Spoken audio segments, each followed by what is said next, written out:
The Whispering Walls. The decrepit sign at the entrance read, St. Augustine's Asylum, its faded letters barely visible through the overgrowth.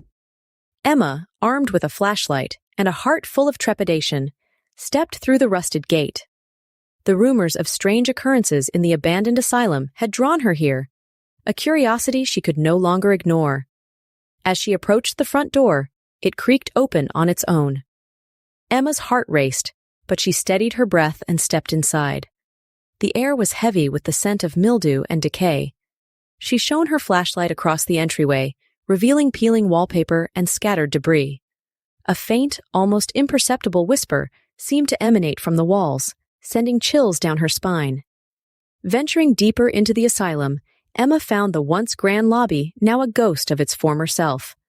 A grand staircase loomed ahead, its steps cloaked in darkness. She took the first step, and the whispering grew louder, more distinct. It was as if the walls themselves were trying to communicate, to warn her. "Turn back," the whispers seemed to say, but Emma pressed on. At the top of the stairs, she found a long, dimly lit hallway. The doors lining the corridor were ajar, revealing glimpses of forgotten rooms. Emma's flashlight flickered as she walked past a room labeled Ward A. She felt an inexplicable pull, urging her to enter. Inside, the room was eerily silent. Rusty bed frames stood like sentinels, and the air was thick with the scent of neglect. Emma's gaze fell upon a dusty journal lying on one of the beds. She picked it up, her fingers trembling as she opened it. The entries were scrawled in frantic handwriting, detailing the experiments and unethical practices that had taken place within these walls. Her blood ran cold as she read about the patients who had been subjected to unimaginable horrors. The final entry ended abruptly. "They are watching. They are always watching." Suddenly, a loud bang echoed through the hallway, followed by the sound of shuffling footsteps. Emma's heart pounded as she rushed out of the room, her flashlight beam darting erratically. The whispers had turned into a cacophony of voices, each one pleading for release, for justice. She stumbled upon the operating theater, the center of the asylum's dark history. The room was filled with archaic medical equipment, stained with the memories of countless tormented souls. A chill ran down Emma's spine as she felt a presence behind her. She turned, but saw nothing. Determined to uncover the truth, Emma continued her exploration, her every step haunted by the unseen.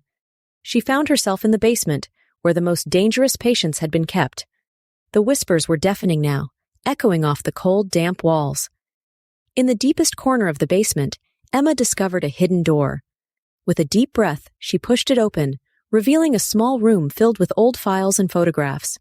She picked up a photograph and gasped. It was a picture of a young girl, her eyes filled with terror. The back of the photograph was inscribed with the date and a single word: lost. As she turned to leave, the door slammed shut. Emma's flashlight flickered and died, plunging her into darkness. Panic set in as she fumbled for her phone, using its feeble light to guide her. The whispers were now a symphony of despair, growing louder and louder. Suddenly, a figure appeared in the doorway, silhouetted against the faint light. Emma's breath caught in her throat as the figure stepped forward, revealing hollow eyes and a twisted smile. The realization hit her like a punch to the gut.